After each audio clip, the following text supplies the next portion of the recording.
The rain came down hard that Thursday evening, slanting sheets across the quiet cul-de-sac in Raleigh, North Carolina. The gutters outside Daniel Mercer's two-story brick house were overflowing, sending thin waterfalls down onto the driveway where his Ford pickup sat. Inside, the house smelled faintly of rosemary and lemon cleaner. The air was warm, but heavy, the kind of heaviness that had nothing to do with weather. Daniel stood in the kitchen with the refrigerator door open, staring blankly at the rows of condiments, leftovers in plastic containers, and a half-empty jug of sweet tea. He wasn't hungry, not really. It wasn't food he was looking for. He was stalling. Listening. Upstairs, muffled through the ceiling, he could hear his wife, Lauren, moving about in their bedroom. The thud of drawers opening. The squeak of a closet door. The faint buzz of a phone vibrating against the nightstand. Each sound seemed amplified, each pause stretched into something suspicious. For months now, there had been changes. Tiny ones at first.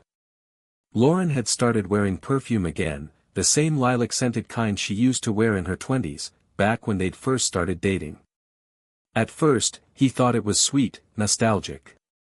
But then she began going to the gym more often, buying new clothes, putting extra effort into her appearance on days when she said she was just meeting a friend for coffee. Daniel closed the fridge and leaned against the counter, arms crossed. His reflection in the microwave caught his eye, 38 years old, tired eyes, lines forming around his mouth. He wasn't a bad-looking man, he told himself.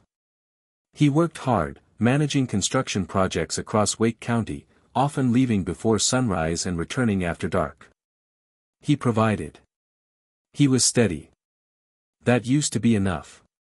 But lately, when Lauren looked at him, there was something distant in her gaze.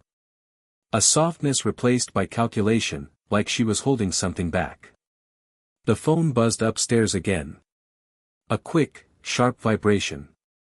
He pictured her glancing at the screen, smiling, then tucking it away. He hated that his mind went there. Hated that suspicion had begun to feel like second nature. But the signs were stacking up, and tonight something in his gut told him that whatever was happening was no longer just in his head. He climbed the stairs slowly, each step creaking under his weight. At the top, he paused. Their bedroom door was almost closed, just a thin slice of warm light spilling into the hallway. Through the crack, he saw Lauren sitting at the vanity. Her hair, chestnut waves that fell just past her shoulders, was styled, glossy, as if she'd just come from the salon. She was wearing a black blouse he hadn't seen before, its neckline dipping lower than what she usually wore around the house. And she was smiling. At her phone. Daniel's heart thudded. Going somewhere? He asked, voice deliberately casual as he pushed the door open wider. Lauren startled, her phone slipping face down onto the vanity. For a split second, guilt flashed across her face, or was it just surprise? Daniel couldn't be sure. "Oh, you scared me," she said, recovering quickly. "Yeah, Jenna invited me out. Just a girls' night. I told you earlier, remember?" Daniel searched his memory. Maybe she had mentioned it, maybe not. He nodded slowly, leaning against the doorframe. "Where you going?" "Downtown. Probably that wine bar near Glenwood." She stood, smoothing her blouse over her jeans, then grabbed her purse from the chair. "Don't wait up. You've had a long day. Get some rest." Her voice was light, casual, but Daniel noticed her avoiding his eyes as she slipped the phone into her purse. He forced a smile. "Have fun." She kissed his cheek, quick, perfunctory, and walked past him, her heels clicking against the hardwood as she descended the stairs. The sound echoed long after the front door shut behind her. Daniel stayed in the doorway of their bedroom, staring at the space where she'd just been. His cheek tingled where she'd kissed him. The kind of kiss you give a relative, not a husband. He sat down heavily on the edge of the bed, rubbing his hands together. His instincts screamed at him, something wasn't right. Lauren wasn't going to meet Jenna. He knew it with a certainty that made his stomach churn. Outside, the rain eased into a drizzle, the street quiet except for the hum of a car engine starting. He moved quickly to the window, peeking through the blinds just in time to see Lauren's white Camry pull out of the driveway and head down the street. He should have let it go. He should have trusted her, or at least given her the benefit of the doubt. But the image of her smiling down at her phone burned in his mind. Daniel grabbed his jacket from the closet, his keys from the nightstand. A knot of dread tightened in his chest as he slipped out the back door and climbed into his truck. Tonight, he decided, he would follow her. The streets of Raleigh glistened under the rain, streetlights reflecting off wet pavement. Traffic downtown was thin, just a few cars cruising slowly past the bars and restaurants near Glenwood South. Daniel kept his distance as Lauren's Camry turned into a parking lot near a sleek-looking restaurant with floor-to-ceiling windows. She got out, checked her reflection in the side mirror, and walked quickly toward the entrance. No sign of Jenna. No sign of any girls' night. Daniel's grip tightened on the steering wheel as he watched her disappear inside. Minutes stretched. His thoughts spiraled. What if she was meeting someone? What if every late night at the gym, every mysterious phone buzz, every sudden mood swing, what if it all added up to exactly what he feared? And then, through the glass, he saw her. Lauren sat at a small table near the window. Across from her was a man. Tall, broad-shouldered, with neatly trimmed hair and a confident posture. He leaned in as she laughed in a way Daniel hadn't heard in months. Her hand brushed the man's arm, casual but intimate. The world seemed to tilt. Daniel's chest constricted, heat rising behind his eyes. There it was. Not suspicion. Not paranoia. Proof. He could barely hear the rain on the roof of his truck anymore. Could barely think past the roaring in his ears. His wife was cheating on him. And nothing, he realized, would ever be the same again. Daniel barely slept that night. He lay awake in the dark, staring at the ceiling fan spinning slow, uneven circles, its faint rattle filling the silence. Beside him, Lauren had slipped into bed close to midnight, smelling faintly of wine and perfume. She'd whispered a sleepy, "Hey," kissed his shoulder, and rolled over. But Daniel's eyes stayed open.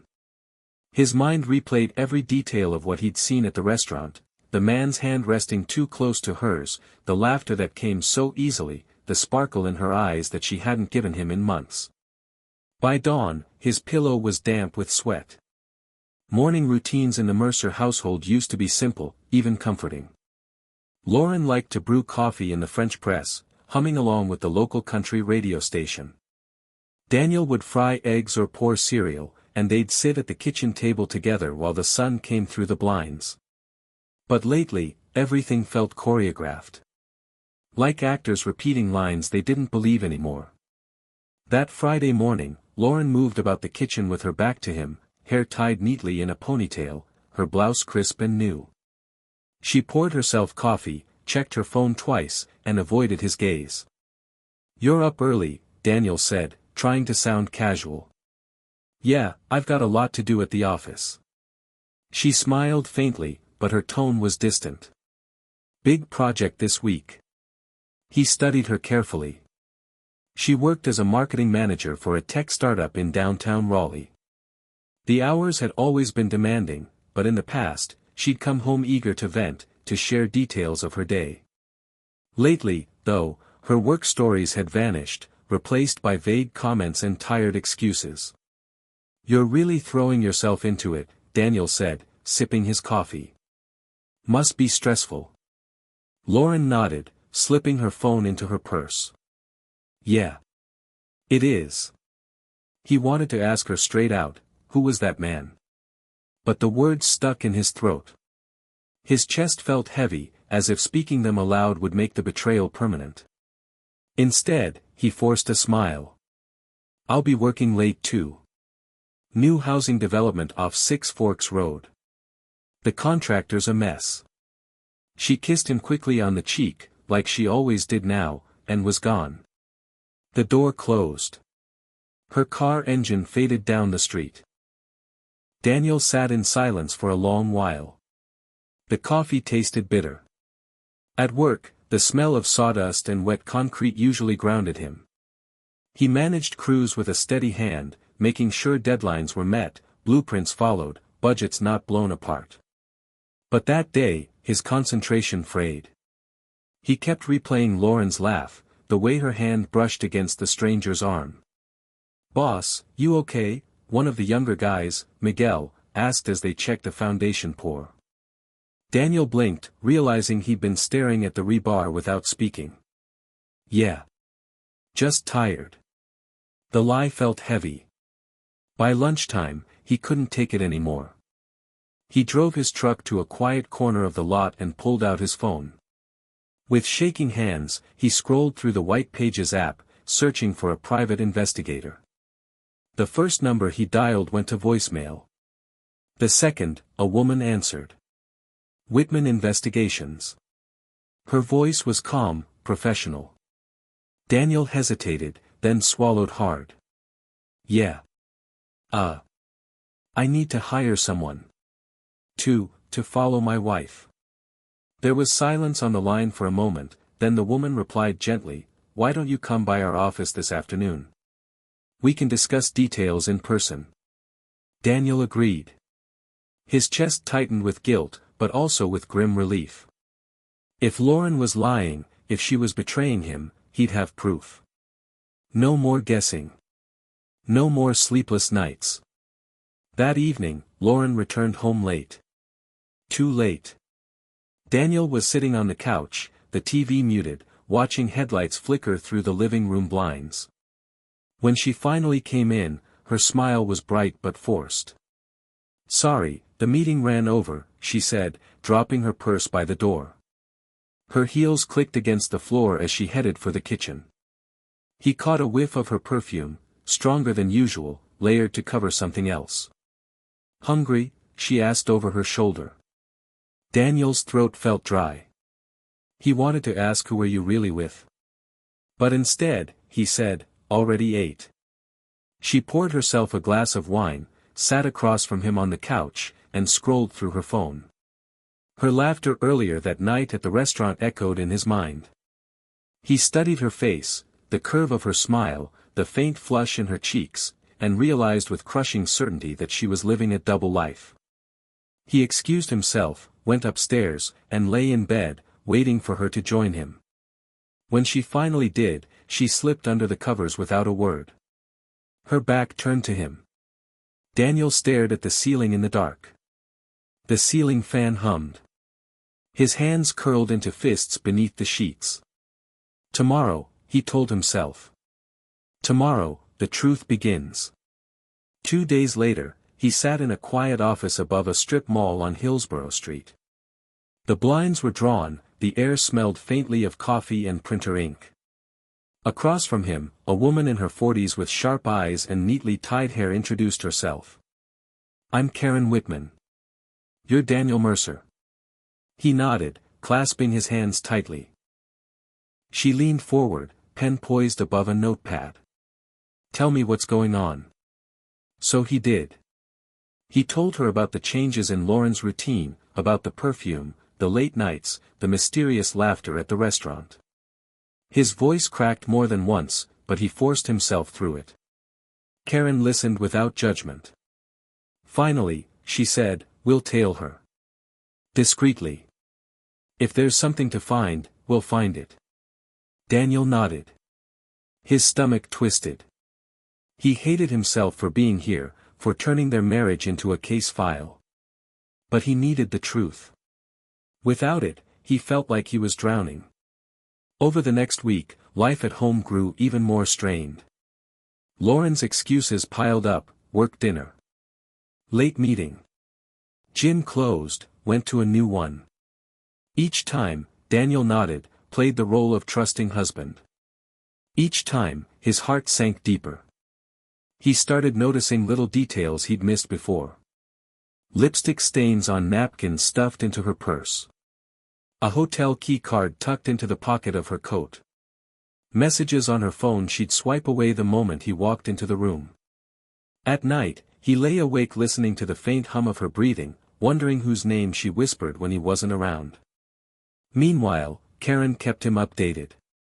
Texts came in at odd hours. Tuesday, your wife met the same man again, downtown. Italian restaurant. Thursday, gym bag in her trunk, but she didn't go to the gym. Spent 2 hours at a Marriott. Each message was a knife to the gut. Proof piling up, one detail at a time. Daniel tried to hold himself together. At work, he barked orders at the crew, his patience frayed. At home, he spoke little, answering Lauren's small talk with monosyllables. She noticed. One evening, she set her glass of wine down and studied him. Dan, are you okay? You've been off lately. He forced a smile that didn't reach his eyes. Just tired. She reached for his hand, her touch light, almost tentative. I love you, you know. The words cut deeper than silence. He wondered if she'd said the same to the other man hours earlier. He squeezed her hand back, just barely, and whispered, I know. But in his chest, the fire of betrayal burned hotter. On Saturday morning, the air was heavy with the sticky warmth of a Carolina summer. The cicadas had already started their chorus outside, buzzing through the oak trees that lined the Mercer's quiet neighborhood. Daniel sat on the back porch with a mug of coffee cooling in his hands, staring out across the damp lawn. The night before, Karen had sent him photos. He hadn't wanted to open them at first, terrified of what he'd see. But curiosity, no, need, overpowered fear. Lauren, in a blue dress he'd never seen, walking arm in arm with the man. Lauren, leaning across a restaurant table, her hand resting on his. Lauren, in the dim parking lot of a hotel, kissing him under the glow of a street lamp. The pictures were clear. There was no room for excuses, no way to explain them away. Daniel had looked at them until his eyes blurred, until rage and heartbreak tangled into something dark inside him. Now, in the gray morning light, he felt hollow. The sound of the sliding glass door behind him broke his trance. Morning, Lauren said softly. She wore pajama shorts and one of his old t-shirts, her hair loose around her shoulders. She looked like the woman he'd married 12 years ago, natural, familiar, beautiful in a way that made his chest ache. But he couldn't unsee the photos. Morning, he muttered, not turning toward her. She sat across from him at the small patio table, tucking her legs under her. You've been so quiet lately. Is work that bad? Daniel forced a shrug. Work's fine. Her brow furrowed. Then what is it? You barely talk to me anymore. The urge to slam the photos down on the table nearly consumed him. To shove them in her face and demand an explanation. But instead, he clenched his jaw and sipped his coffee. You tell me, he said, his voice lower than he intended. She blinked, startled. What's that supposed to mean? But before he could answer, his phone buzzed. A text from Karen lit up the screen. She's scheduled another meetup today. 4 p.m. Marriott downtown. His pulse quickened. Proof wasn't enough anymore. He needed to see it for himself. That afternoon, Daniel drove into Raleigh with his stomach in knots. He parked a block from the Marriott, his truck hidden between two SUVs, and waited. At exactly 4, Lauren's Camry pulled into the lot. She stepped out wearing a floral sundress, her makeup subtle but deliberate. She looked radiant. Too radiant. Minutes later, the man arrived. Same tall frame, same confident stride. They greeted each other with the ease of long familiarity, a kiss, casual but intimate, like they'd done it 100 times. Daniel's nails dug into the steering wheel. He wanted to storm across the lot, to grab the man by the collar, to shout Lauren's name so loud the whole city would hear. But something kept him rooted in place, the need for more. More proof. More certainty. They disappeared into the hotel together. Daniel sat in his truck for 2 agonizing hours. The world blurred outside his windshield. His mind swung wildly between rage and disbelief. When they finally emerged, hand in hand, laughter spilling between them, Daniel snapped a photo with his phone. His hands trembled, but the image was clear. It was undeniable now. His wife was living 2 lives. That night, Lauren slipped into bed beside him smelling faintly of perfume and soap. Her hair was damp, freshly washed. "You okay?" she asked softly, brushing his arm with her fingertips. Daniel stared at the ceiling. "Yeah." She hesitated. "I miss us," she whispered. The words cut like glass. He wondered if she whispered the same to her lover when they lay tangled in hotel sheets. He turned away, unable to look at her. "Get some sleep." His voice was flat, cold. Lauren pulled her hand back slowly. After a long silence, she turned her back to him. Her breathing steadied, but Daniel knew she wasn't asleep either. Over the next week, the walls of their home felt tighter. Conversations turned clipped, shallow. The silence between them stretched like a gulf. Daniel found himself staring at her when she wasn't looking, studying her as if she were a stranger. How had he missed it? The distant smiles, the excuses, the perfume that wasn't for him. One evening, he opened her purse while she showered. Inside, beneath her wallet and lipstick, he found a hotel key card. His chest clenched. He set it back exactly where he'd found it, his hands shaking. When she came downstairs, towel wrapped around her hair, she smiled at him. "Want to watch something?" "I'm in the mood for a movie." The normalcy of it made his stomach turn. "Not tonight," he said, brushing past her. By Thursday, Daniel couldn't hold it in any longer. They sat at the kitchen table, the remnants of dinner between them. Lauren was scrolling on her phone, glass of wine half empty. "Who is he?" Daniel asked suddenly. Her head snapped up. "What?"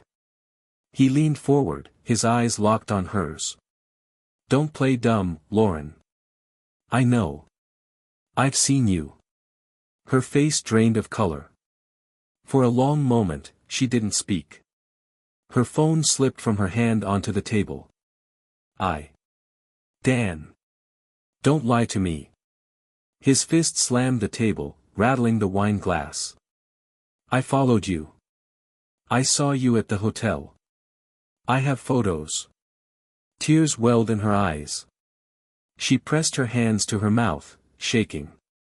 The silence between them roared louder than his outburst. Finally, she whispered, "His name is Ryan." The name hung in the air like poison. Daniel's vision blurred with rage. "How long?" She closed her eyes, tears streaking her cheeks. "Almost a year." The words stole the air from his lungs. A year. 12 months of betrayal under his nose. He pushed back from the table, the chair scraping loudly against the floor. He paced the kitchen, hands gripping his hair. "A year? While I was working double shifts, breaking my back to pay this mortgage?" "You were," he choked on the words. Lauren sobbed quietly, but he couldn't tell if it was from guilt or fear. "You let me kiss you goodnight every damn day while you were sneaking off to him." His voice cracked, raw with fury. "Do you even realize what you've done?" She stood, reaching for him. "Dan, I'm sorry, He pulled back, his eyes blazing. "Don't touch me." The space between them felt like a canyon. For the first time in 12 years of marriage, Daniel saw her not as his wife, but as a stranger. A stranger who had burned his trust to ash. That night, Daniel slept in the guest room. Lauren cried behind the locked door of their bedroom. And in the dark silence, Daniel's grief twisted into something sharper. Revenge. The guest room mattress was thin, the sheets stiff from disuse. Daniel lay awake, staring at the dark ceiling. In the master bedroom down the hall, Lauren's muffled sobs had faded hours ago. The house was silent now, but inside him, the storm raged on. He thought of the photos, the hotel key card, the way she'd said his name is Ryan. 12 years together reduced to lies. A year of betrayal hiding in plain sight. Daniel's rage solidified into clarity. He couldn't let it end with her crocodile tears and half-hearted apologies. He deserved more than broken vows. He deserved justice. By dawn, he knew what he had to do. Saturday morning, Lauren sat at the kitchen table, her face pale, her hair unbrushed. She hadn't slept either. She looked up when Daniel entered, her eyes rimmed red. "Dan, please, can we talk?" He poured himself coffee, the scrape of the mug loud in the quiet kitchen. "Talk," he said flatly. She twisted her hands together. "I know I've hurt you. I made a terrible mistake. But I still love you. We can fix this." "Fix?" He laughed bitterly. "You've been screwing him for a year, Lauren. A year. While I was busting my back for this family." Tears slid down her cheeks. "I didn't plan it. It just happened. He made me feel alive again. And I hated myself every time, but—" "Don't you dare," Daniel snapped, slamming his mug down. Coffee sloshed onto the table. "Don't you dare stand there and tell me he made you feel alive. What the hell was I? Dead weight?" She flinched, sobbing harder. "I was lonely, Dan. You were always at work, always tired. I felt invisible. And Ryan, he noticed me." The words cut deeper than any knife. Daniel stared at her for a long moment, his jaw clenched so tight it hurt. Then, coldly, he said, "You want Ryan? Fine. You can have him." Her eyes widened. "Dan. But you're not taking me down with you." He turned and walked upstairs, leaving her trembling in the kitchen. By Monday morning, Daniel had spoken with a divorce attorney. The man's office was sleek, sterile, overlooking Fayetteville Street. "We'll make sure you're protected," the attorney said, flipping through paperwork. "Given her adultery, North Carolina law is clear. We can pursue fault-based divorce. You'll have leverage in property division, maybe even alimony." Daniel nodded, barely hearing. All he wanted was to cut the rope binding him to Lauren and watch her sink under the weight of her choices. That night, he came home with a folder of papers tucked under his arm. Lauren was waiting in the living room, her face pale but determined. "Dan, please. Don't do this. I ended it with him. I swear. It's over." Daniel set the folder on the coffee table. Too late. Her hands trembled as she opened it, her eyes scanning the bold letters, "Petition for divorce." "Dan," she whispered, her voice breaking. "I gave you 12 years, he said, his voice low and steady. 12 years of loyalty, of working myself into the ground so we could have a home, a life. And you gave me lies. Hotels. Him." She shook her head, tears spilling freely. "I still love you. We can rebuild. Please, don't throw it all away." Daniel leaned down, his face inches from hers. His voice was like steel. "You threw it away the night you let him touch you." Her sobs filled the room, but Daniel felt nothing but a cold, hollow calm. Weeks passed. The divorce papers moved quickly, faster than Lauren could react. Word spread quietly among neighbors, friends, family. People whispered, speculated, but Daniel ignored them. He poured himself into work, into long hours at construction sites, into silence at home. Lauren moved into a small apartment downtown. Daniel saw her car occasionally parked outside the Marriott, though he no longer cared. Let Ryan have her. Let them both drown in the wreckage they created. But Daniel wasn't done. Not yet. One evening, after work, he met Karen Whitman at her office again. "You still want him followed?" she asked, raising an eyebrow. Daniel slid a check across the desk. I want everything on him. Ryan. His job, his family, his weaknesses. Everything. Karen studied him for a moment, then nodded. Consider it done. It took 3 weeks, but the file landed in Daniel's hands. Ryan was a mid-level financial advisor, married once before, divorced, with a reputation for chasing clients' wives. He'd been reprimanded at work for misconduct. Perfect. Daniel made copies of the file and mailed them anonymously to Ryan's firm, to the state licensing board, even to Ryan's ex-wife. Within a month, Ryan's career began to unravel. Lauren called one night, her voice frantic. Dan, what did you do? He lost his job. He's under investigation. Daniel cut her off coldly.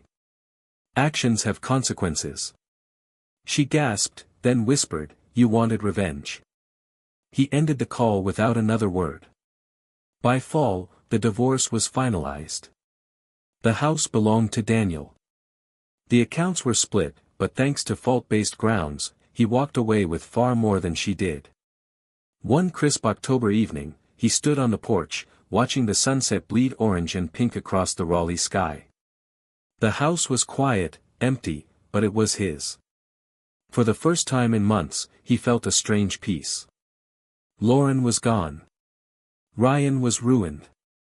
The storm had passed, leaving wreckage in its wake. But Daniel remained standing. And as the cicadas fell silent and the first stars appeared over North Carolina, he whispered to himself, not with triumph, but with grim finality. Never again. Epilogue. Lauren moved away within the year, whispers following her wherever she went. Ryan disappeared from Raleigh altogether, his career in shambles. Daniel stayed. He rebuilt. Not just the house, but himself.